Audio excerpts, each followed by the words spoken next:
These are my grades. How can anybody get a D in home ec? If that's none of your business, can you erase this, please? No, it's too late. What are you doing? I'm changing your biology grade. No, I don't want you to do that. You're going to get me in trouble. No, nobody can find out. There, you just got a C. Now you don't have to go to summer school. Change it back. Why? They can't possibly... I said change it back. Okay, okay.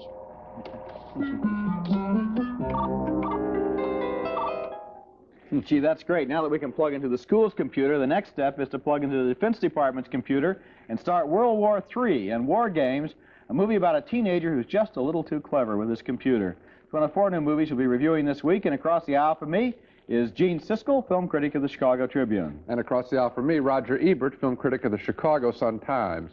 Now, in addition to WarGames, we'll also be reviewing a boxing picture in which a country singer finds out whether he's tough enough. Also, a political mystery called Harlequin with a weird magician. But now Roger begins with the first of the summer's new 3D movies. Well, our first movie is called Spacehunter. It's subtitled Adventures in the Forbidden Zone.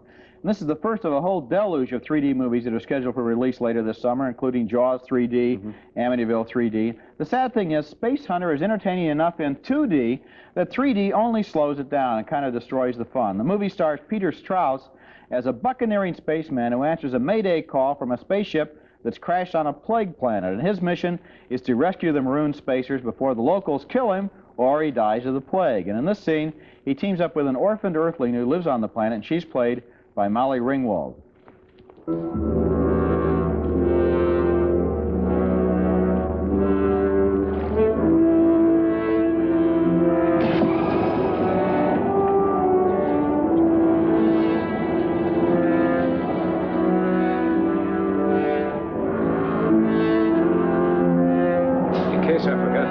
This thing doesn't float. There's shallows in here. You just gotta look for them. I'll track you.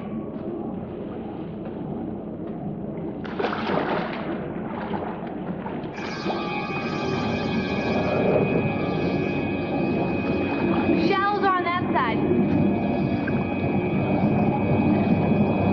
Second bath in 2 days. Ought to do me for the next year. Dickie?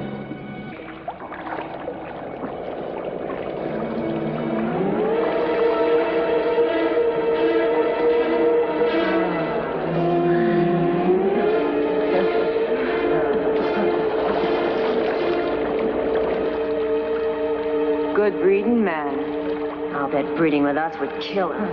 I'll take that bet. Later in the film, Strauss enters the Forbidden Zone, populated by creatures half dead from the plague. Friends, just let me go. No, you don't understand. I'm very old, and I need you. I'm tired, little one. Of course you are. You see, when you give yourself to me, there's nothing left for you.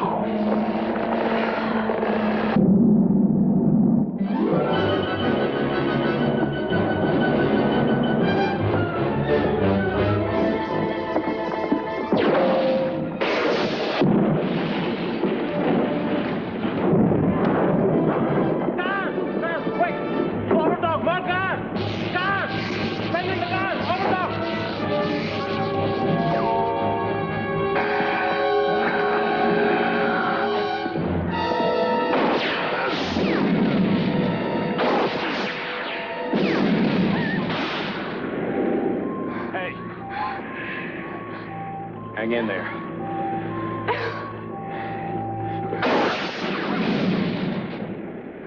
I love that absolutely standard music that's out of every space movie ever made. Spacehunter is not a, you know what I mean? This movie is not a masterpiece, but it's a reasonably entertaining movie. It has some good performances in it. And here's my question. If you're going to go to all the trouble to make a good movie, why mess it up with 3D? Because no matter what they say about these new 3D processes, they all make the picture look dim, look murky, and washed out on the screen, and the 3D effects themselves are only a distraction from a good story. Looking at those same scenes in 2D right here on television, I can relate to them a lot better than when I was ducking to get out of the way of the foreground in the movie theater. And frankly, I can't recommend this movie in 3D, but if it turned up on cable or on television, I'd look at it. And if it turned up on cable or television, I wouldn't. I think this is an awful picture if it were in 1D. All it is he picks up this girl. Will they get together or will they won't? What do you think's going to happen? Then they get to the cave. 5 minutes, the movie's over after he confronts that guy they call the overdog, that creep hung up there with the heavy breathing. I thought this was an empty little movie, and your point about special 3D is well taken. All that is effective are the titles that come way out. The rest of it, you look like you're looking through a telescope. They do not. They brag, as a matter of fact, that they don't throw a lot of things at the audience. I would have preferred that. The question would be, if you're not going to throw things at the audience, why do it in 3D? I defend it, though, as a basic kind of 50s space opera, a silly kind of let's go to another planet and run around and have adventures and look at strange things kind of movie. I thought it was less interesting than any of the Star Wars pictures that are shot in that's for sure. That are shot in 2D, and this is a rip-off to me. Well, I'm not recommending it if that'll make you any happier. It'll make me any happier. Okay. Coming up next at the movies, the story of a young video game player who comes close to starting World War III. I have 7, correction 8. That's 8 redbirds 2 degrees past apogee. Overday, we have Soviet missile warning. Check for malfunction and report competent. Our next film has a terrific story idea. It's the story of a bright, cheerful teenage boy who is bored by his high school classes but enjoys fiddling around with video games and with the computer in his bedroom.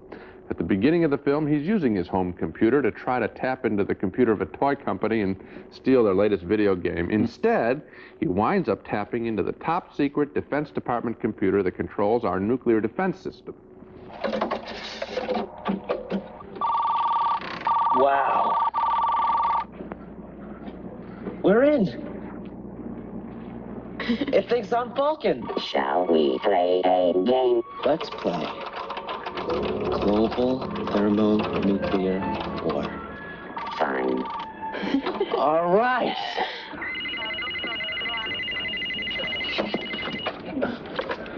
I have 7, correction 8. That's 8 redbirds 2 degrees past apogee. Better get the old man down here. Overday, we have Soviet missile warning. Check for malfunction and report competent. What the hell? Confidence is high. I repeat, confidence is high. Overdale, is this an exercise? This is not an exercise. What is all that stuff? I don't know. They're trajectory headings for multiple impact re-entry vehicles. What does that mean? I don't know, but it's great. Now, at that point, that kid doesn't realize what's going on. He thinks he's just playing some kind of video game. He doesn't realize all the havoc he's creating. It's a terrific premise for a movie, and things get even wilder when shades of Dr. Strangelove, the Missile Command Center we saw there in Colorado, comes very close to launching a full strike against Russia when their computers, controlled by this little kid, show that Russia is sending off megatons of firepower our way. And just as all hell is about to break loose, young David, that little guy, is in the command center trying to explain what's going on. Well, David, we called your parents. We told them everything's fine. No charge has been filed yet. But I think we are going to need a little time to sort things out here. How much time? Well, that depends on how willing you are to cooperate. Oh, of course. I tell you what, Sergeant, would you tell the OD I'm going to take David for a little walk? Let's go down to my office. Be more comfortable there. Great. When you heard it on the news, you must have realized how serious it was. Why'd you do it again? I didn't do it again. I even threw the number away. Yeah, they found it in the trash, I know. Joshua called me. Hey, look at that. That's some setup. What'd you say? This is some setup. No, before that. Joshua called me. David, machines don't call people. Yours did. Who you going to Paris with? Paris? Oh, no, you don't understand. Now, you had reservations for 2 to Paris. Who are you working with? Nobody. Why don't I believe you? I don't think I should say anything else until I talk to a lawyer. I think we better forget about the lawyer crap until I get a few answers out of you myself. Now, there are a lot of questions in that scene. A little bit with the flights to Paris is another little trick he was playing on his computer. And he's right. He didn't initiate this second attempt at getting into their computer. A computer that they have is starting to play a game with itself. WarGames is quite entertaining as long as it stays with that kid and his computer and the generals and the technicians in the command center, Dabney Coleman there. But toward the end, the film falls a little flat when we are introduced to an old retired scientist who preaches the very obvious anti-nuclear war point that the movie has already made in a much more entertaining way. For me, take out the old professor and WarGames is terrific. With the professor, it's just very entertaining. Leave the professor in. That's fabulous because it brings it all around. It makes the movie not just a war game, but a story. The basic theme of this movie is, who should we trust, the computers or human beings? Right. And the movie starts out with the fact that there are some men who cannot bring themselves to fire missiles in a test. So at the end, it comes back around to men again. I think that's a very important point. I think, apart from that, I agree, it's a fantastically entertaining movie. Oh, very entertaining. I just think that we don't need a lecture. I think that this movie is so well made pictorially and is so much fun, and we realize that the computers are going haywire, that little kids are going to get the point that we don't need the ponderous lecture that we probably would have gotten in films 20 or 30 years ago. First of all, it's not a ponderous lecture. The guy is a very negative person. He's not giving them a lecture about peace. He's saying, this is all going to end. We're all going to get killed. What difference does it make if it happens now or next year? We know what he's saying, Raj. I mean, it's just, I don't need that guy walking in there. We're having kind of a negative conversation here. Would we both agree this is a terrifically entertaining movie? I said it's very entertaining. Yeah, I think it's one of the best films of the year. With just one little problem. I like the whole film, including the little problem. Our next movie, Tough Enough, is a goofy little sleeper of a movie that's better than it sounds. This movie's about those tough man contests you might have read about in the newspapers, promotions where all the saloon fighters and amateur tough guys in some town slug it out in an arena somewhere so the winner will get $5 grand maybe. In this scene, Dennis Quaid plays a would-be country and western singer who decides to sign up for the Tough Man contest so he can pay the rent.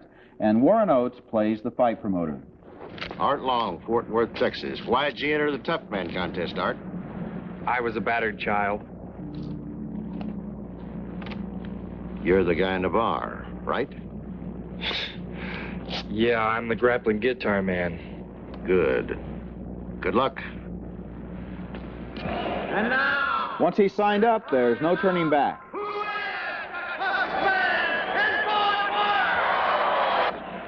Will Eisenhower, Ike Kennedy, come on down.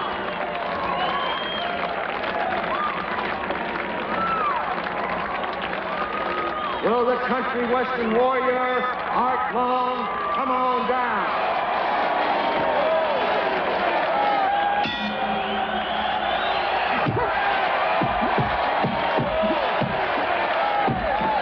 Keep your hands up, Art. Keep your hands in his face. Get off the road. Get off the floor! Get off the floor! Stay! Stand! Hey! You're right, son. Keep your hands in his face! Keep your hands in his face! Move! Break! Go to your corner. I want you to keep that right hand in his face. I want you to jab him, come back, and pivot with your left, hook him to the body, and hook him right back to the head, then stick him back with that right hand. Now, can you remember all that? No. That's too bad. That's Stan Shaw is the trainer in the corner there. He's the co-star of this movie. He and Dennis Quaid have a nice rapport as a couple of guys who basically realize that the Tough Man contests are phony and rigged, but they get caught up in the whole process anyway. Tough Enough has one basic flaw. It has too many fight scenes, so they get repetitious instead of building up to a big climax at the end, like Rocky, all the Rocky movies do. But in between the fights, Tough Enough has some nice offbeat observations of the human natures of its goofy characters, and I like those observations enough to sort of recommend the movie, mildly anyway. Oh, you're backing down as you talk. What do you mean here? Backing down as I talk? Mildly, sort of. Let me tell you this. I'd say go see it. I Sure. wouldn't. I wouldn't. No, I say this is probably a low end of the average TV movie. I thought that you're right. The fight scenes, Rocky has one big fight scene at the end. It's a great formula. This film has 3 main fights with this guy and parts of 7 other fights. Yeah. It's a bloodbath, and I really found it. You know, I don't like boxing, and I think yet the Rocky films are tremendously appealing. The Rocky films have somehow figured out how to make boxing tolerable. This is just a bloodbath, and you see a lot of amateur falling around pratfalls and people getting hurt. Well, okay, while agreeing with your point about the fights, and I agree with that, I still think that Dennis Quaid and Stan Shaw and some of the other people are nice in the movie, actors. Warren Oates in particular as the promoter, are interesting enough that I'll give the movie a pass. These are nice actors, but they are playing out fairly unimportant characters, particularly the late Warren Oates, who gives a marvelous performance here, but we never see any of his private life. It's just a sort of empty story. Not about Warren Oates' private I life. wish it had been. Okay, it would have been more fine. interested in this Pug Fighter. Coming up next at the movies, a thriller about a magician who can heal the sick and transform himself into a bird.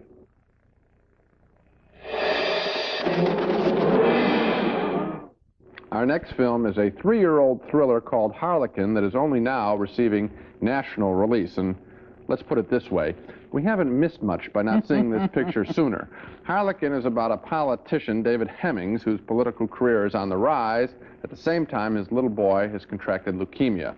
And then all of a sudden, a mysterious man appears who cures the little boy and does magic tricks in front of David Hemmings' powerful political friends. What sort of miracle would you like to see, Benny? Shall I make frogs rain from the ceiling? Or shall I turn lead into gold? No? Perhaps something more sophisticated, more spectacular. Perhaps I should make a grown man vanish at sea. Well, the doctor says you're a phony. Give me an answer.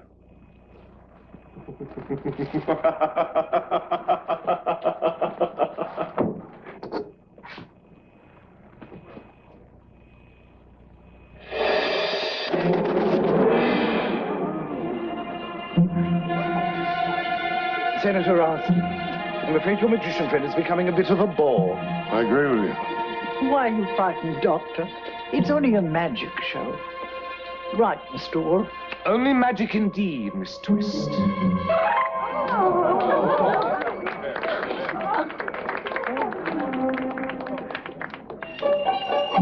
Stunts and illusions.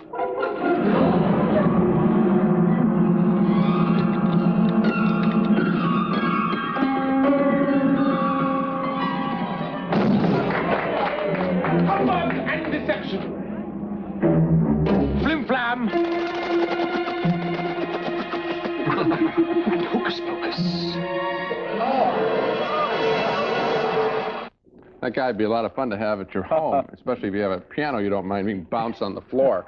The guy can make a cymbal dart through the air, turn into a bird, but his character isn't strong enough to make this movie interesting. The subplot with the diseased little boy is really repellent. The political intrigue is meaningless. We don't even know what country this movie is supposed to be set in. We don't even care. True. And we simply wait then to the conclusion to figure out who is this mysterious magician. And here's the bad news. We never find out exactly who he is. This is a boring, ineptly made film. This is a boring movie, and it has a couple of basic problems with it. One of them is with that actor, Robert Powell, who plays the magician. Now, he's supposed to be the good guy, and I found him so creepy and so unlikable that I sat through the whole movie hating him, which is kind of a fatal flaw when you like the villain, David Hemmings, better than the hero. Right. And there's another problem. There's a basic plot question in this movie as to whether or not this magician is doing real magic. Yeah. And you could never figure that out when the movie is cheating on you. Now, that scene that we just saw, he throws the symbol. Right. The symbol leaves the frame. Right. Then they use a machine called an optical printer to superimpose a bird flapping. Right. So that you know, if you're watching the movie, that it's a trick. Later on, when the one guy has a bird over his head and the other guy has the symbol, you can look at the screen and see that it's a movie trick, not a magician's trick. So that it's so phony, you know, you feel insulted that you're asked to care. Cheaply made. And did you have the same reaction to the little kid, the leukemia kid, trotted in for the first 30 minutes of this? I don't know why they did that. Exploitation, yeah. It made me feel unclean that they're going to try to make a plot point with this little kid. Yeah. Right. Next up at the movies, Cheech and Chong in another drug-crazed comedy. Yeah, I was there during the 60s when the universe meant something. Sniffing his way into the balcony to pick out the week's worst movie, here he is, Aroma, the educated skunk. You know what we found out? He loves pecans. Watch this. Look at that, look at that. Go to it, knock yourself out, and you should try caramel corn after that. Still Smoking is the worst movie I've seen this year. It's the new Cheech and Chong comedy, and this time the stoned hipsters are really trashing their audience by releasing something that barely qualifies as a feature film. It's an ugly-looking travelogue of tired gags following the boys as they go to the Amsterdam Film Festival and are mistaken for Burt Reynolds and Dolly Parton, even though there are people there with signs of the real Burt and Dolly. I guess that's a joke. Other gags include the boys bending their butts into the camera as tag team wrestlers. We have an excellent card on tap for you tonight, ladies and gentlemen, featuring the Italian champion Bruno Hakalugi and his tag team partner, Japanese Ichi Scratchy. How the boys look for you tonight, Aaron Mike? Well, the Italian looks pretty good. Pretty good. A little greasy, but pretty good. That's more of Cheech's cheeks than anyone wants to see. The finish is 20 minutes of a concert in Amsterdam where, among other things, the boys pretend to be dogs and smell each other's butts. You get the drift of the humor here. This is the worst of the Cheech and Chong comedies, and based on what I've thought of their other lousy pictures, that's saying a lot. Did you like it? I think they're going to actually lose fans from this picture. I think this is not a motion picture, and I think that any fan that goes and sees it is going to really feel ripped off. Better give Aroma an extra pecan nut bar for look, he's that one. just finishing now. Okay, let's take another look at the main movies on this program. We vote thumbs down on Spacehunter, the 3D movie that was sabotaged by 3D. We split on Tough Enough, the fight movie about Tough Man contest. 2 big thumbs up for WarGames, the terrific new thriller about runaway computers. And 2 thumbs down for Harlequin, the silly movie about a dime boy and a would-be magician. It's a complete mess. And so I guess the one we really agree on is WarGames, which I think is one of the best movies of the year. I think it's very entertaining. That's it for this week. Next week on At the Movies, we'll review the new James Bond picture, Octopussy, with Roger Moore and Maude Adams. And until then, we'll see you at the movies.